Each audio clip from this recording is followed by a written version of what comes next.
আমি তখন ট্রেনের কেবিনে বসে স্বামীর জন্য অপেক্ষা করছিলাম। আমার বিয়ে এমন একটি লোকের সাথে হয়েছে যাকে আমি কখনো দেখিনি। বাবা মা অনেক বড় ঘর পেয়ে ছেলে না দেখে আমাকে বিয়ে দিয়ে দিল। স্বামীর জন্য অপেক্ষা করতে করতে হঠাৎ করে আমার চোখ মুছে গেল। অর্থাৎ আমি ঘুমিয়ে পড়েছিলাম। হঠাৎ দেখলাম একটা লোক শেরওয়ানি পরে আমার কেবিনে ঢুকল। আমি ভাবলাম, যেহেতু শেরওয়ানি পরে এসেছে তাহলে তো সেই আমার স্বামী। তাই আমি তাকে কোনো বাধা দেই নাই। লোকটি এসে আমাকে কিছু না বলে আমার অলংকার খুলে একটি পুটলির মধ্যে রাখল। তারপর আমার সাথে কোনো কথা না বলে খুব নোংরামি করার চেষ্টা করছে। আমি আমার স্বামী ভেবে তার সাথে মন খুলে যা করলাম। তা শুনলে বন্ধুরা তোমাদের মাথা গরম হয়ে যাবে।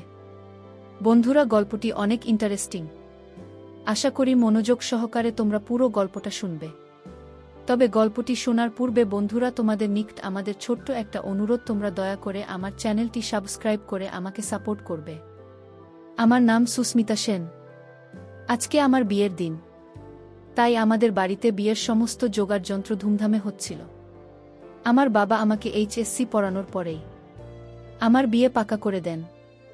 আমাদের গ্রামে এরকমই হতো। এখানে মেয়েদের খুবই কম পড়াশোনা করানো হতো। এই গ্রামের মেয়েরা কোনোরকম ভাবে 18 বছর হলেই তাদেরকে বিয়ে দিয়ে এখান থেকে বিদায় করে দেওয়া হতো। আমার বাবা তবু আমাকে ইন্টারমিডিয়েট পর্যন্ত পড়েছিল। তা না হলে আমাদের গ্রামের বেশিরভাগ মেয়ে ক্লাস 10 অবধি পড়াশোনা করতে পেরেছিল। আমরা গরিব পরিবারে ছিলাম, কিন্তু আমার বিয়ে আমাদের থেকেও ধনী পরিবারে হচ্ছিল। আমরা 2 ভাই বোন। ভাই আমার থেকে ছোট। আমি নিজের বিয়ে নিয়ে অনেক স্বপ্ন মনের মধ্যে সাজিয়ে রেখেছিলাম। কেননা বিয়ের আগে আমি নিজের মনের মতো কোনো জিনিসই কিনতে পারিনি। কারণ আমার বাবা মা গরিব। আমি কোনো জিনিসের বায়না করলে আমার মা আমাকে এটাই বলতো যে আমি যেন আমার হৃদয়ের সমস্ত স্বপ্ন আমার স্বামীর সাথে পূরণ করি। আমি আশা করেছিলাম যে আমার স্বামী আমার সমস্ত স্বপ্নের মান রাখবে আর আমাকে ভালো করে বুঝবে। কিন্তু কিছু কিছু জিনিস এমন ছিল যাতে আমি খুব দুঃখ পাচ্ছিলাম। আমার শ্বশুর বাড়ির লোকেরা আমার বাবার বাড়ি থেকে বিয়ের যৌতুক হিসেবে যা যা জিনিস দেওয়া হয়েছিল তাতে তারা বিভিন্ন রকমের খুঁত খুঁজে বের করতে শুরু করেছিল। আর আমার বাবার কাছে আরও জিনিসের দাবি করেছিল। আমি এই কারণেই অনেকবার আমার বাবাকে বলেছিলাম যে বাবা, এরকম বাড়িতে সম্বন্ধ করা উচিত না। কিন্তু আমার বাবা সব সময় বলতো যে ওরা বলল মানুষ, এই কারণে ওদের সামনে তো আমাদের কিছুটা নিচু হতেই হবে আর তাদের ডিমান্ড কেউ পূরণ করতে হবে। আর এটাই আমাদের সবার জন্য ভালো হবে। কেননা আমি তোকে সচ্ছল পরিবারে বিয়ে দিতে চাই। একবার তোর বিয়ে হয়ে গেলে তারপরে আর কোনো অসুবিধাই হবে না। আর তবেই তো তুই বাড়িতে সুখে থাকবি। আমার নিজের বাবার কথা মাঝে মাঝে ঠিক মনে হতো। কখনো কখনো আমি নিজেই বুঝতে পারতাম না যে না জানি আমার ভবিষ্যৎ কি হবে। যখন থেকে আমার বিয়ে ঠিক হয়েছে তখন থেকে এখনো অবধি আমি আমার হবু স্বামীকে দেখিনি।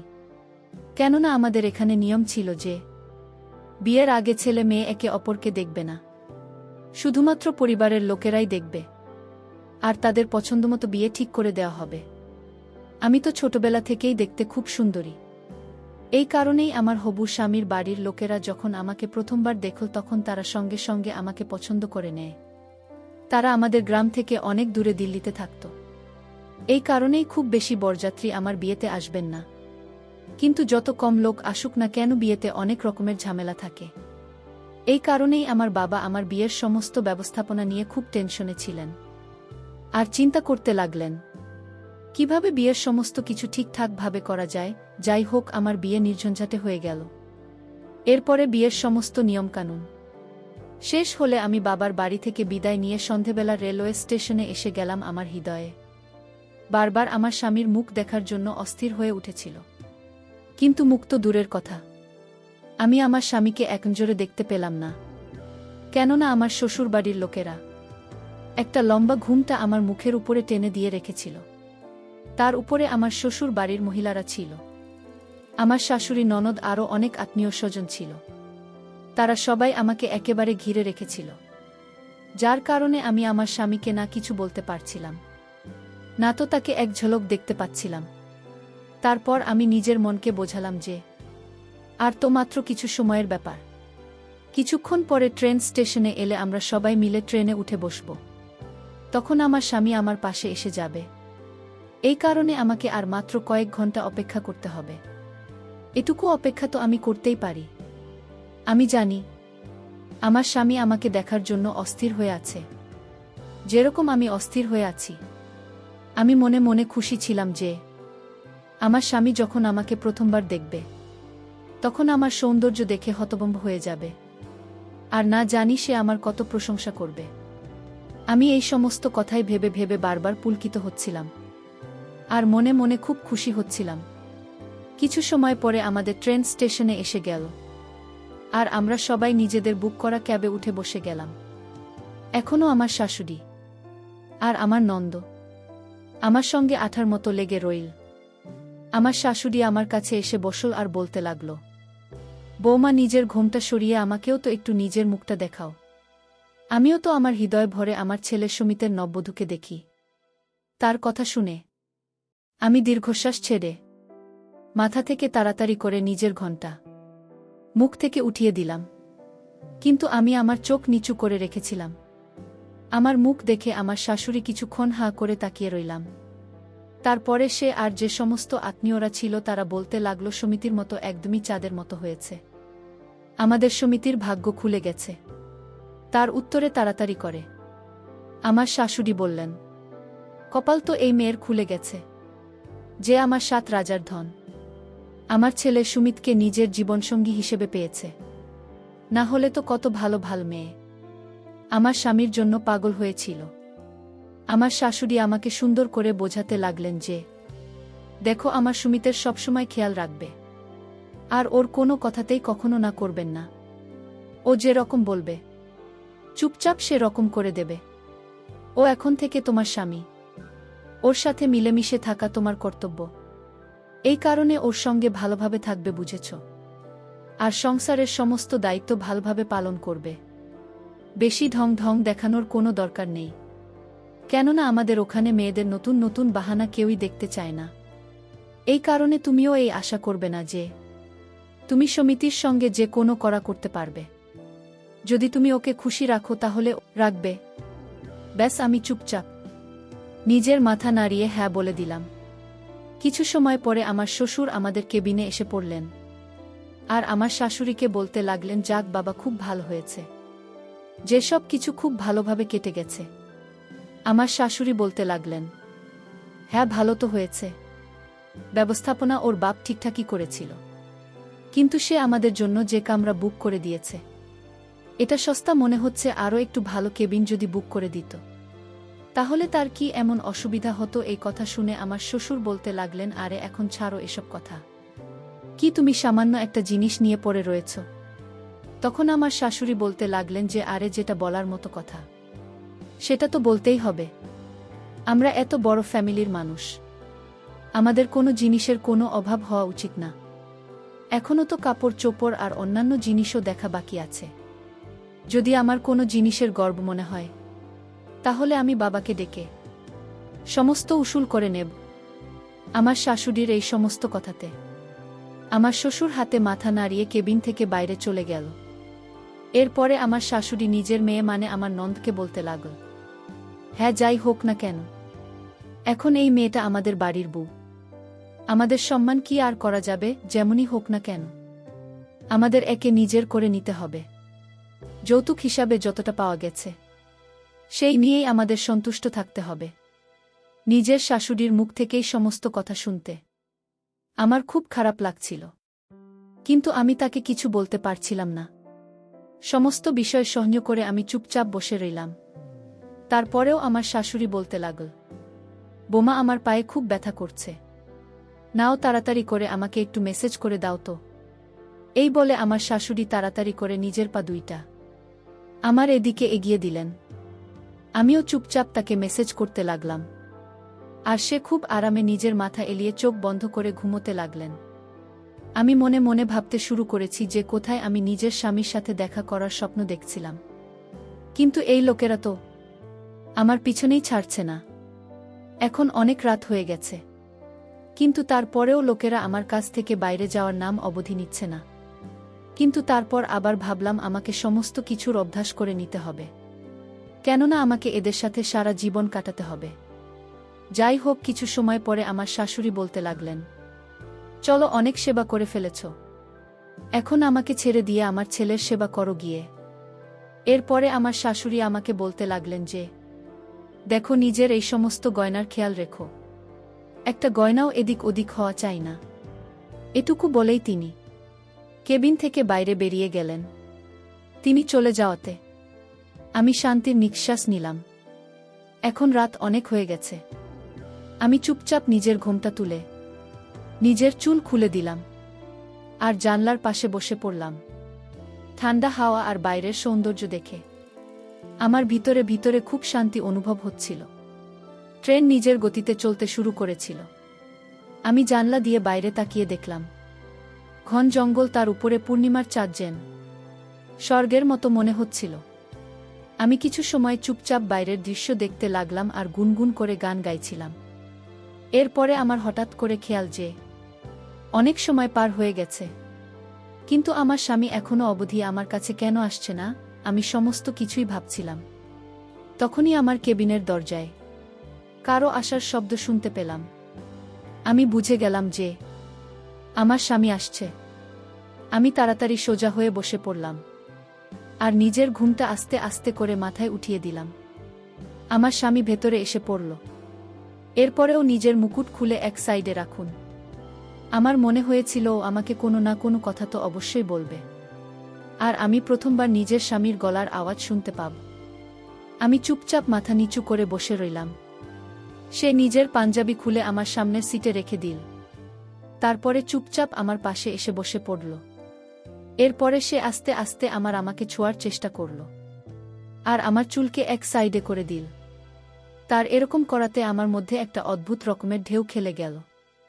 আমার এরকম মনে হচ্ছিল যে আমি যেন কারেন্টের শক খেয়েছি। লজ্জায় আমার চোখ বন্ধ হয়ে গেল। আমি ভাবতে লাগলাম, এটা কি, এত আসার সাথে সাথে সবকিছু করতে শুরু করে দিয়েছে। আমার তো মনে হয়েছিল যে এ আমার সাথে কিছু সময় কথা বলবে, তারপরে কিছু সময় আমার প্রশংসা করবে, কিন্তু এ তো এরকম কিছুই করল না, এসেই শুরু করে দিল। তখন আমি ভাবলাম, হয়তো হতে পারে যে আমার স্বামী আমার জন্য খুব বেশি অস্থির হয়েছিল, এই কারণেই ওদের সহ্য করতে পারছে না। এরপরে আমার স্বামী আমাকে ঘুরিয়ে তার দিকে বসা আর আমার মুখ নিজের দুহাতে নিয়ে খুব গভীরভাবে দেখতে লাগল। আমি মুখে হালকা হাসি নিয়ে আস্তে আস্তে আমিও নিজের চোখ উঠলাম আর এক নজর নিজের স্বামীর দিকে তাকালাম। যখন আমি আমার স্বামীকে দেখলাম তখন তাকে দেখে আমার মন খুব খুশি হয়ে গেল, কেননা আমার স্বামী দেখতে খুব হ্যান্ডসাম। যেরকম আমি মনে মনে চাইতাম সে একদম সেরকমই ছিল। এটা দেখে আমি খুব খুশি হয়েছিলাম যে সে কম ভগবান আমাকে মনের মতো একজন জীবনসাথী দিয়েছেন, না তো শুধু দেখতে ভালো ছিল, বরং ওর হাইট, শরীর স্বাস্থ্য খুবই ভালো ছিল। ওর পেশিবহুল শক্তিশালী হাত আমাকে ভিতরে ভিতরে অস্থির করে তুলেছিল। এরপরেও আমার শরীর থেকে এক এক করে গহনা খুলতে লাগল। এরপরে সেগুলোকে একটা কাপড়ের পুটলিতে করে এক সাইডে রেখে দিন। এই অনুভব আমি ভাষায় প্রকাশ করতে পারব না। আর আমার স্বামী যে রকমভাবে অস্থির হয়ে আমাকে কাছে পেতে চাইছিল, সেটা আমাকেও খুব খুশি করে দিয়েছিল, কেননা ও আমার সময়ের পুরো খেয়াল রাখছিল। আমি খুব খুশি হয়েছিলাম আর আমিও আমার স্বামীর সাথে সম্পূর্ণরূপে সাথ দিয়েছিলাম। এদিকে ট্রেন খুব স্পিডে ছুটছিল আর ওদিকে আমরা আমাদের কাজে জমেছিলাম। এরপরে না জানি কখন, এতক্ষণ পরিশ্রম করার ফলে কখন যে আমার চোখ লেগে গেল সেটা আমি বুঝতে পারিনি। সকালের দিকে আমার কামরার বাইরে হালকা হালকা কথা বলার আওয়াজ শুনতে পাচ্ছিলাম, যেটা শুনে আমি তাড়াতাড়ি করে উঠে বসে পড়লাম। এরপর আমি লক্ষ্য করে দেখলাম যে আমার স্বামী কেবিনের মধ্যে নেই। আমি বুঝে গেলাম যে ও হয়তো ফ্রেশ হওয়ার জন্য বাথরুমে চলে গেছে। আমি তাড়াতাড়ি করে নিজের কাপড় বদলালাম আর নিজেকে ঘোমটায় ঢেকে নিয়ে যখন বসলাম, তখনই আমার শাশুড়ি নন্দ আর আমার শ্বশুর হন্তদন্ত হয়ে আমার ক্যাবিনের মধ্যে ঢুকে পড়ল। প্রথমে তো আমি কিছুই বুঝতে পারছিলাম না যে কি হয়েছে, তাই আমি তাড়াতাড়ি করে তাদের কাছে জিজ্ঞেস করলাম যে কি হয়েছে। তখন আমার শাশুড়ি বলতে লাগলেন যে, তোমার সমস্ত গহনা ঠিকঠাক আছে তো? হঠাৎ তার মুখে এই রকম কথা শুনে আমি হতবাক হয়ে গেলাম। কেননা এই সময় শুধুমাত্র একটা লোক ছাড়া আমার শরীরে আর কোনো গহনা ছিল না। কেননা আমার স্বামী রাতের বেলা আমার সমস্ত গহনা খুলে খুলে ফেলেছিল। আমার শাশুড়ি তাড়াতাড়ি করে আমাকে ভালোভাবে দেখতে শুরু করে দিল। এরপরে এটা দেখে হতবাক হয়ে গেল যে শরীরে একটা গহনা নেই। এর আগে আমি তাকে কিছু বলতাম, তিনি চিৎকার করা শুরু করে দিলেন যে এখন তো আমরা সম্পূর্ণরূপে বরবাদ হয়ে গেছি। ওই চোর না শুধু আমাদেরকে লুটে নিয়েছে, বরং বৌমার সমস্ত গহনা নিয়ে গেছে। আমাদের তো কয়েক লাখ টাকা লোকসান হয়ে গেল। আমি তো না জানি বৌমার গহনা নিয়ে কত স্বপ্ন দেখেছিলাম। আমি ভেবেছিলাম এই গহনা পরে আমি আত্মীয় স্বজনের বাড়ি যাব আর সবাইকে গিয়ে দেখাবে আমার কাছেও এরকম দামি দামি গহনা আছে। কিন্তু এখন আমি কি করব না জানি। আমাদের তো কত লাখ টাকা লোকসান হয়ে গেল, সমস্ত টাকা পয়সা লুট হয়ে গেছে। আমার শাশুড়ি খুব বাজেভাবে কান্না করতে লাগলেন। এরপরে আমাকে বললেন, তোমার বুদ্ধিশুদ্ধি কি সব লোপ পেয়ে গেছে? তুমি কি করছিলে? তুমি টেরও পাওনি যে তোমার সমস্ত গহনা কখন খুলে নিয়ে গেছে? আমি তাদেরকে বলতে চাইতাম যে আমার সাথে সেরকম কিছুই হয়নি, কিন্তু আমার শাশুড়ি আমার কোনো কথা শোনার জন্য রেডি ছিলেন না। তিনি চিৎকার করতে করতে বলতে লাগলেন যে আমার তো মনে হয়েছিল যে বৌমা আমাদের পরিবারের জন্য ভালো হবে, কিন্তু এত অপয়া বের এখনও তো আমাদের বাড়িতে পৌঁছায়নি, তাতে আমাদের কয়েক লাখ টাকা লোকসান হয়ে গেল। যদি আমি আগে জানতাম যে এরপর আমাদের জন্য অশুভ, তাহলে আমি কখনোই আমার সঙ্গীতের জন্য একে নিয়ে আসতাম না। এরপরে তিনি চিৎকার করে বললেন যে তোমাকে তো আমি ছাড়ব না। তোমার এই বোকামির জন্য না জানি আমার কত লোকসান হয়ে গেল। এখন তুমি দেখবে আমি সুমিতকে বলে কিভাবে তোমাকে অপমান করায়। তার এই কথা শুনে আমি ভিতরে ভিতরে কেঁপে উঠলাম। আমি মনে মনে ভাবতে লাগলাম যে আমার স্বামী হয়তো আমার শাশুড়ির কথা শুনে আমার সাথে খারাপ ব্যবহার করবে। এখনো তো আমার মন থেকে তার সাথে কাটানো মিষ্টি সময়টাকেও বের করতে পারেনি। এই সবই ভাবছিলাম। তখনই আমার শাশুড়ি বললেন যে এই ছেলেটা এত কেয়ারলেস যে কি বলবো। তখনই দুইটা লোক আমার ক্যাবিনের মধ্যে ঢুকল, যার মধ্যে একজন লোকের গায়ে তো শুধু একটা গেঞ্জি ছিল, আর দ্বিতীয় লোকটার গায়ে কোনো কাপড়ই ছিল না, আর সে ঠিকভাবে হাঁটতেও পারছিল না। তাকে দেখে মনে হচ্ছিল যে সে মদের নেশায় পুরোদমে চুর হয়ে আছে, কেননা সে ঠিকঠাকভাবে দাঁড়াতেও পারছিল না। তখনই আমার শাশুড়ি একটা লোককে বলতে লাগল, একে তোমরা কোথায় পেলে? তখন ওই লোকটা বলতে লাগল যে আরে এ তো বাথরুমের মধ্যে এরকম অবস্থায় পড়েছিল, ওই চরে কেউ ছাড়েনি, এর কাপড় খুলে নিয়েছে, আর এর দামি শেরওয়ানিও খুলে নিয়েছে। যেটা আমরা এর জন্য কিনেছিলাম সেই চোর সেই শেরওয়ানিটাও নিয়ে পালিয়ে গেছে। আমি এসব শুনেছি। আমি তখনই আমার শাশুড়ি ওই লোকটাকে বলতে লাগল যে দেখ সমিত, তো নতুন বউ কতটা বোকামতো কাজ করেছে। এর নিজের সমস্ত গহনা ওই চোরের হাতে তুলে দিয়েছে। যখন চোর গহনা চুরি করে নিয়ে যাচ্ছিল তখন তো এর চিৎকার চেঁচামেচি করা উচিত ছিল, কিন্তু এ তো না জানি কি ঘুমিয়েছিল যে ও কিছু টের পায়নি। আমার শাশুড়ির মুখ থেকে এই কথা শুনে আমি তো হতভম্ব হয়ে আস্তে আস্তে নিজের চোখে উঠিয়ে সেই লোকটাকে দেখলাম, যাকে আমার শাশুড়ি সমিত বলে ডাকছিল। লোকটার চেহারা দেখেই আমার তো মাথা ঘুরে গেল, কেননা যাকে তিনি সমিত আর আমার স্বামী বলছেন সে তো সেই লোক না যে আমার সাথে কালকে রাতে বাসর রাত কাটিয়েছে, আর যাকে আমি নিজের স্বামী ভেবে আমার সমস্ত কিছু গুছিয়ে দিয়েছি। এ তো একটা মোটাসোটা দেখতে লোক ছিল, যে কিনা নিশাতে মাতাল হয়ে আছে। একে দেখেই আমার সমস্ত স্বপ্ন ভেঙে চুরমার হয়ে গেল। সাথে সাথে আমি এটা ভেবে চিন্তায় পড়ে গেলাম যে যদি এদের মধ্যে কেউ একথা জানতে পেরে যায় যে ওই চোর আমার সাথে সেই সব কিছুই করেছে যেটা এদের ছেলের করার কথা ছিল, তাহলে না জানিয়েই লোকেরা আমার কি অবস্থা করত। তখনই ওই লোকটা বলতে লাগল, সানি তো সারা রাত বাথরুমে পড়েছিল, এ তো নতুন বউয়ের কাছে আসেনি, এ কথা শুনেই আমার শ্বশুর সঙ্গে সঙ্গে সানির গালে থাপ্পড় মেরে বললেন, এই ছেলেটা কখন শোধ হবে না? আরে কমপক্ষে কিছুটা তো লজ্জা কর। কালকে রাত তোর বোমার সাথে বাসর রাত ছিল। কালকে তো কমসে কম বোমার খেয়াল রাখা উচিত ছিল। কিন্তু তুই তো নেশা এত আসক্ত হয়ে পড়েছিল যে নেশা ছাড়া তুমি কিছুই দেখতে পাস না। তুই একবারও বোমার ব্যাপারে ভাবিস নিজে সারারাত তোকে ছাড়া তার একলা কিভাবে কাটবে। বোমা কতটা অধীর আগ্রহে তোর জন্য অপেক্ষা করছিল, কিন্তু তোর তো কারো কোনো চিন্তাই নেই। এই সমস্ত কিছু তোর মায়ের তোকে বেশি আশকারা দেবার ফল, যার কারণে তুই কারো কোনো কথা শুনিস না। আমার শ্বশুর এটুকু বলার সাথে সাথে আমার শাশুড়ি শ্বশুরের উপর চিৎকার করে বলতে লাগলেন যে, খবরদার, তুমি যদি আমার ছেলেকে কিছু বলো তাহলে ভালো হবে না। ওর কি ভুল ছিল? ভুল তো এই মেয়েটা করেছে। ও যদি সমস্ত জিনিসের খেয়াল রাখত তাহলে আজকে আমাদের লাখ টাকার লোকসান হতো না। আমি মনে মনে ভাবতে লাগলাম যে আসলে এই এক রাতে আমার সাথে কি থেকে কি হয়ে গেল। চোখ শুধুমাত্র আমার গয়নাও নিয়ে যায়নি, সঙ্গে আমার যত নিয়েছে। তার উপরে আমার কপালে এত খারাপ শ্বশুরবাড়ি আর এত জঘন্য স্বামী উঠেছে যে কি বলবো। তখন হঠাৎ আমার খেয়াল যে ওই চোর যখন আমার গহনা খোলা ছিল তখন সে একটা ছোট পুটলির মধ্যে সেগুলো রেখেছিল। হয়তো সেই কারণেই এরকম করছিল, যাতে আমার সাথে সবকিছু করার পরে সে ওই পুটলিটা চট করে নিয়ে সেখান থেকে চুপচাপ চলে যেতে পারে। আমি এদিক ওদিক ভালোভাবে দেখে তারপরে নিচু হয়ে তাড়াতাড়ি করে ওই কাপড়টাকে টানলাম।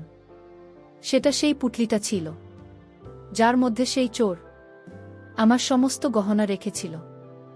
আমি যখনই ওই পুটলিটা খুললাম তখন এর মধ্যে থেকে আমার সমস্ত গয়না বেরিয়ে এল। যখন সেই গহনাকে বের করে আমি দেখলাম তখন আমার শাশুড়ি একটা লোভী শিয়ালের মতো তাড়াতাড়ি করে ওই সমস্ত গহনা আমার হাত থেকে ছিনিয়ে নিল, আর তার চোখ লোভে চকচক করে উঠল। এরপরে সে খুশি হয়ে বলতে লাগল, আরে বাহ, গয়না তো চোর নিতে পারেনি। আমার শাশুড়ি বলতে লাগলেন, আমি এতক্ষণ ধরেই তাতে মরেই যাচ্ছিলাম যে আমার লাখ টাকার গয়না চুরি নিয়ে গেছে। কিন্তু কপাল ভালো যে এই লাখ টাকার গয়না কিছুই হয়নি। আমি ভাবতে লাগলাম, আমার বাবার এত কষ্টে বানানো এই গহনার উপরে এই মহিলা কিরকম নির্লজ্জের মতো নিজের অধিকার ফলাচ্ছে। তারপরে তিনি আমার দিকে তাকিয়ে রাগী স্বরে বলতে লাগলেন যে, যখন তুমি জানতে এই গয়না তুমি আগের নিচে লুকিয়ে রেখেছ, তাহলে আমাকে এতক্ষণ ধরে বলনি কেন? আমি কখন থেকে এর জন্য এত টেনশন করছিলাম, যদি আমার হার্ট অ্যাটাক হয়ে যেত। তারপরে কি তুমি গয়নার কথা বলতে? আমি আস্তে আস্তে বললাম, মা, আমি তখন থেকেই আপনাকে বলার চেষ্টা করছিলাম, কিন্তু আপনি তো আমাকে বলার মতো সুযোগই দেননি। আমার এই কথা শুনে আমার শাশুড়ি বলতে লাগলেন, তুমি এখনই আমার মুখে মুখে কথা বলছ। খবরদার, আমার কথার উপর তুমি কথা বল, তাহলে ভালো হবে না। আমার শ্বশুর তাড়াতাড়ি করে আমার পক্ষ নিয়ে বললেন যে, এতে বোমা কি এমন ভুল কথা বলেছে? তুমি এতক্ষণ ধরে কথা বলতে দিচ্ছিলে কাউকে?